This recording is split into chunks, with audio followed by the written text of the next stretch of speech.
네, 공개 수배 두 번째 시간입니다. 오늘 공개 수배할 인물, 살인 피해자 국제 PJ파 부두목 조규석에 이어서 48세 성치영인데요. 공개 수배 살인 피해자 지금 5명이 있죠. 그 5명 가운데서 처음으로 얼굴이 공개된 인물입니다. 바로 성치영인데요. 자세하게 짚어보겠습니다. 서 팀장, 그러니까 무려 11년 전 사건이죠. 네, 성치영이 30세 때 일어났던 일입니다. 30대 때요. 네, 사건은 2009년으로 거슬러 올라가는데요. 이삿짐 센터를 운영하던 피해자 형의 사무실에 들려서 이 피해자는 가끔 이 화물차 기사들에게 도박 자금을 빌려주는 그런 일을 하곤 했습니다. 그런데 형이 어느 날 갑자기 실종된 게 4월 20일이었습니다. 점심 식사를 먹고 외출을 했는데 그 이후에 갑자기 연락 두절이 된 겁니다. 너무나 걱정스러웠던 가족들은 실종 신고를 했는데 그런데 이게 단순히 실종이 아니라는 사실이 하나 둘씩 드러나기 시작합니다. 현장에 경찰이 출동을 했는데요. 이삿짐센터 바닥 마루 곳곳에 핏자국이 있었고 마당까지 그 혈흔이 분포가 돼 있었던 겁니다. 경찰은 곧장 단순 실종이 아니라 강력 사건으로 사건을 전환하게 되는데요. 이 사건의 가장 유력한 용의자가 방금 보신 성치영입니다. 이 성치영과 이 피해자는 과거에 채무 관계가 있었는데 이 성치영이 피해자 이 씨에게 돈을 자주 좀 빌렸고 사건이 일어난 전날, 그러니까 19일에도 이 씨로부터 그 빚을 갚으라는 독촉 전화를 받게 됐습니다. 그리고 실제로 그 이후에 20일에 법원에서 파산 신고를 받게 된 거죠. 경찰은요, 금전 관계에 의한 원한 살인으로 이렇게 추정하며 사건을 수사하기 시작했습니다. 네, 채무 관계가 있다는 사실만으로 유력 용의자가 되지는 않을 것 같은데 이 성치영에게 수상한 정황이 있었던 거죠? 그렇습니다. 단순히 50만 원 빌려줬고 파산 선고를 받았다 해가지고는 그 용의자를 보지는 않는데 실제적으로 그 성치영애가 그 4월 20일 날 파산 선고 받은 뒤에 집에 연락을 해서 간다고 한 뒤에 3시간 뒤, 그러니까 8시 반쯤에 끝까지 안 오니까는 그 아내가 그 성치영의 화물 그 기사 그 사무실 찾아간 거예요. 네. 갔더니 아무도 없었어요.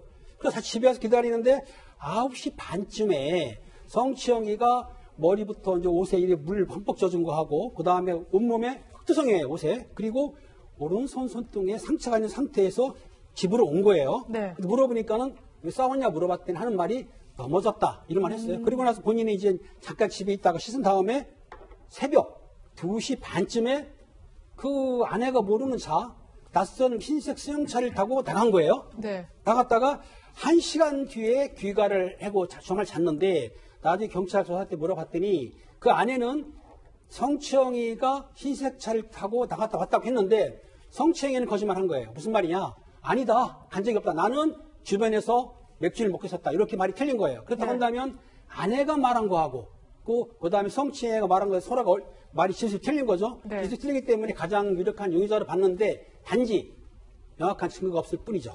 그렇군요. 성치영이 집 근처에서 맥주를 마셨다. 이렇게 진술했지만 경찰은 아내의 진술을 토대로 거짓말을 했을 것이다. 이렇게 추정을 했습니다. 이러한 성치영이 범인일 것이라는 의심을 확신으로 바꿔준 또 하나의 정황이 추가로 발견됐죠. 예, 그렇습니다. 사건 발생 당시에 그 정읍 아산병원에서 흰색 SM3 이 자동차가 발견이 됐는데 그것이 네. 바로 피해자의 것이었어요.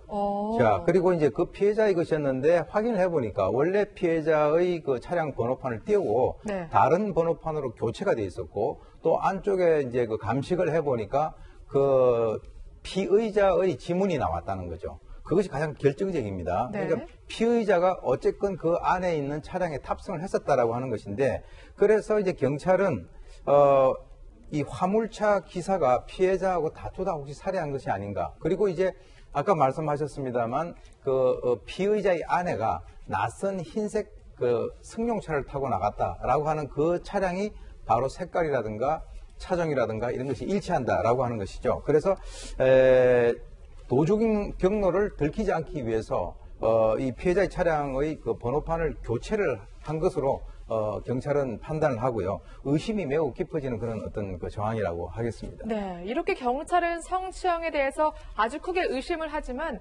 정작 피해자의 시신이 발견되지 않아서 성치영을 체포하지 못하고 있었습니다. 그러다가 성추행이 사라진다면서요? 네, 맞습니다. 이 경찰 조사를 받은 지 3일 뒤였습니다. 4월 24일이었는데 정읍의 한 역 앞에서 성추행이 가족들과 만납니다. 그리고 이 부안터미널 근처의 한 모텔에서 가족들과 하루 숙박을 한 뒤에 이 다음날 아침에 아내에게 2, 3일 정도 미리 머리를 좀 식히고 오겠다라고 하면서 현금 한 10만 원, 현금카드 한 장, 양말과 속옷 등을 챙겨서 헤어집니다. 아내는 2, 3일만 머리를 식히고 돌아오겠지라고 생각을 했는데 이것을 마지막으로 해서 현재까지 이 성추행의 행방이 오리무중인 겁니다. 네. 팀장님, 이럴 때 정말 경찰이 가장 난감하고 답답할 것 같아요. 그러니까 일단 의심한다 하더라도 우리가 임의동행에서 조사하면 6시간밖에 못 하지 않습니까? 네. 아니면은 긴급 체포나 체포영장 체포하게 되면 48시간 동안 조사할 수 있는데 경찰에서 아마 그 혐의가 없기 때문에 아마 임의동행 조사를 했을 거예요. 그러니까 본인이 거짓말 한 걸 대해서 이제 하나하나 차곡차곡 조사하는 중에 4월 20일 날 조사 끝났어요. 네. 일단은 이제 체포해가지고 뭐 구금할 수 없으니까 내보냈는데 3일 후에 24일 날 지금 사라진 거 아닙니까? 그러니까 경찰은 사실은 어느 이제 미행이라든가 정보 그걸 붙였어야 되는데 설마 조사받은 게 도주라 생각을 못 했던 거예요. 그렇기 때문에 경찰이 조금 간과한 면은 있기 때문에 본인이 도주하는 거를 캐치를 못 했던 거죠. 네. 유력한 용의자의 성추행이 이렇게 사라지고 마는데요. 서 팀장, 이 성추행을 잡을 단서 없습니까? 물론 흔적도 없이 사라지긴 했지만 성추행을 잡을 수 있는 아주 결정적인 단서가 한 가지 있습니다. 바로 성추행이 앓고 있는 희귀 질환인데요. 좀 네. 이름도 생소한 질환입니다. 바로 베체트병을 현재 성추행은 앓고 있습니다. 이 베체트병은 원인 불명의 이 면역 반응 때문에 입술 같은 곳에 지속적으로 궤양이 생기는 병인데요. 만약에 이 염증이 눈에 생긴다면 시력을 잃을 수도 있는 질환이기 때문에 반드시 성추행은 약을 꾸준히 복용해야 하는 상태입니다. 그렇다면 좀 좁혀질 수 있을 것 같습니다. 성추행이 약을 복용했다면 어느샌가 이게 기록이 남아있기 마련이거든요. 그런데 경찰은 이 11년째 이 성추행이 건강보험관리공단을 통해서, 그러니까 뭐 건강보험이나 그런 것을 통해서 병원을 가거나 약을 처방받은 기록을 발견을 할 수 없었습니다. 이 건강보험관리공단에 의뢰해서 질병 환자 명단을 모두 확보해서 조사를 했지만 이 성추행이라고 추정되는 인물을 찾을 수 없었던 겁니다. 네. 그러다가 2014년에 시신을 찾게 되죠. 정작 성추행을 놓치고요. 그렇죠. 그러니까 성추행의 신병은 확보를 하지 못했는데 그게 아까 말씀하신 것처럼 유력한 이 물적 증거인 시신을 아직 발견하기 못했기 때문에 신병 확보를 못했던 상황이었던 거거든요. 근데 2014년 7월 16일, 그러니까 5년 만에 이 유력한 물적 증거인 시신이 발견이 됩니다. 전라북도 정읍시의 한 공사장에 있는 폐정화조에서 우연히 백골사체 하나가 발견이 됐는데 이 백골사체의 DNA를 분석해봤더니 바로 5년 전에 그 화물차 사무실에서 실종됐던 피해자 이 씨의 DNA와 일치했던 겁니다. 근데 이 시체가 누가 봐도 이 타살인 것이 명백한 것이 이 시신에 흉기로 찔린 자국이 있었고요. 또 옷도 함께 나왔는데 이 옷에도 흉기에 찔렸을 때 구멍이 그대로 있었던 겁니다. 그러니까 이 성추행의 살인을 확실시할 수 있는 유력한 물적 증거가 발견이 된 것이고 이때가 2014년에 시신이 발견이 됐는데 2015년에 이 태완이법이 생기면서 살인죄의 공소시효가 없어집니다. 그래서 현재 경찰은 성추행의 소재를 파악하는 데 집중하고 있습니다.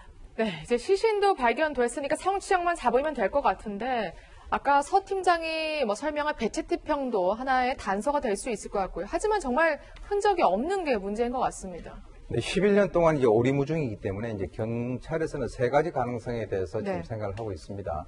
우선적으로 이제 피해자가 이 정읍 읍내에서 민간 방범대원으로 약 한 3년 정도 근무를 했다 그래요. 그래서 이제 경찰의 생리라든가 수사에 어떻게 대응하는가를 잘 알고 있기 때문에 신분 세탁 가능성을 먼저 제시를 하고 있고요. 그 다음에 이제 그 피해자 같은 경우는 상당히 거구였는데 이 피의자인 바로 이 그 화물차 운전기사 같은 경우는 체구가 작고 몸이 상당히 약했다. 그리고 이제 이 피해자가요, 여러 사람들에게 돈을 많이 빌려준 그런 상태이기 때문에 만약에 이 피해자만 없어지게 된다면 채무 관계가 해소될 수 있는 그런 사람들이 있다라고 하는 그런 측면에서 공범 가능성을 이제 열어놓고 있습니다. 그러면은 공범 가능성이 있다라고 하면은 그 공범의 도움을 받아서 해외에 밀항을 했을 가능성이 있고 또 하나는 그 공범에 의해서 살해돼서 만약에 이 지금 이제 우리가 공개 수배된 이 피의자가 어디에 어떤 매장이 된다든가 이렇게 된다면 이 사건 자체가 경찰에서 파악을 하고 있는 것은 바로 이 피의자인데 그 피의자 자체가 누구에 의해서 살해돼서 없어졌다면 이 사건이 영구 미제가 될 수 있는 가능성이 있다라고 하는 그런 측면에서 경찰은 세 가지 가능성에 주목을 두고 지금 현재 수사를 하고 있습니다. 네. 성치영의 얼굴 다시 한번 봐주시죠. 11년째 잡히지 않고 있습니다. 성치영 현재 48살이고요. 키 164cm 그리고 체격이 굉장히 왜소하다고 합니다. 또 전라도 말씨를 사용한다고 합니다. 여러분 주변에 있을 수 있습니다. 꼭 주목해서 성치영이 잡힐 수 있길 좀 도와주시기 바랍니다. 공개 수배 전단 보면 항상 단골처럼 등장하는 인물이 있더라고요. 이번에도 1번에 자리를 했는데 황주연 저 사람이거든요. 저 사람은 누구예요, 팀장님? 황주연이 저희가 현직에서도 많이 봤어요. 아직 못 잡았는데 그 황주연이는 2008년도 이제 그 강남 고속버스에서 터미널에서 그 재결합을 요구를 했어요, 전처한테. 그러니까 전처가 재결합을 갖다 하지 않으니까 저 전처를 살해했어요. 그리고 같이 동양 남성도 수차례 찔렀는데 사망하지 않았거든요. 근데 아마 1번 피해자를 한 11번 또 올렸고 12년째 못 잡고 있는데 이게 있습니다. 저 지명습이 있다 하더라도 장동건이나 정우성처럼 잘생겼다거나 아니면은 마동석처럼 특징이 있으면은 좀 사람이 쉬운데 일반적으로 저렇게 공개가 돼도 사람들이 잘 안 보거든요. 또 본다 하더라도 눈썰미가 아주 좋으면 가능한데 특징이 없는 사람들은 잘 모른단 말이에요. 네. 그렇기 때문에 사실 저게 효과는 있지만은 아주 높은 효과. 그러니까 전체 잡지는 못하고 아직까지 12년째 못 잡고 있지 않습니까? 네. 그러니까는 앞으로 지나시는 시민들은 저 지명수배 전단을 보게 되면 또 기억을 하시고 아마 또 신고하게 되면 또 보상금도 나가기 때문에 네. 뭐 아무튼 저런 걸 보시면 좀 신중하게 또 세밀하게 도와주셨으면 감사하겠습니다. 사실 예전에도 다양한 변장술 사용하기 때문에 일반인으로서는 보기가 어려운 것도 있지만 포착하기 어려운 것도 있지만 요즘에는 성형까지 동원된다면서요. 그렇습니다. 이제 네. 여성들은 주로 이제 미용으로 이제 성형을 하는데 범죄자들은 주로 이 공개 수배에서 자기 얼굴 감추기 위해서 이제 그 성형을 하는 그런 경우가 있습니다. 지금 이제 나오는지 모르겠습니다만 한번 그 띄워주시죠. 예, 지금 이제 2008년도에 강남 한 복판에 다른파 조폭을 살해해가지고 공개 수배 명단 1번에 올랐던, 그래서 그리고 난 뒤에 한 3년 뒤에 검거가 됐습니다. 검거가 돼 보니까 정말 처음에 이게 그 추적을 하던 형사도 못 알아본 거예요. 그렇네요. 예, 근데 아니, 왜 다른 사람이 그러냐면 있는데요? 첫 번째는 쌍꺼풀 수술을 네. 받고요, 보톡스 수술을 받고, 그 다음에 다른 성형도 있었고, 또 살도 아주 그냥 그 체중을 감량을 했다는 거죠. 근데 통상적으로 이제 우리가 공개 수배를 할 때는 도주한 뒤에 흔적이 없으니까 갖고 있는 가장 최신 사진을 갖다가 활용할 수밖에 없는데, 만약에 범죄자들이 저런 시도를 하게 된다면 굉장히 그 잡기가 어렵다는 거죠. 그 얼굴 가지고 돌아다녀도 아까 팀장님 말씀하신 대로 주위에서 자세히 보지 않으면 알 수가 없는데, 저렇게 완전히 페이스 오프를 한 상태에서는 정말 어려운데요. 지금 이제 공개수배위원회에서는 변호사, 교수, 의사들을 같이 이렇게 그 조직을 해서 네. 그런 것을 결정을 하는데, 최근에는 성형외과 의사가 아주 중요한 역할을 하고 있다라고 하는 얘기가 들리는 걸 보니까 역시 우리나라 같은 경우는 이 성형수술에 굉장히 그 어떤 그 유행이 되는데, 그 중에서도 범죄자들이 이런 것을 활용하고 있다라고 하는 그런 측면에서 경찰이 상당히 좀 어려움을 겪고 있습니다. 네, 알겠습니다. 여러분의 도움이 절실합니다. 꼭 유념하시고 신고를 해주시면 감사하겠습니다.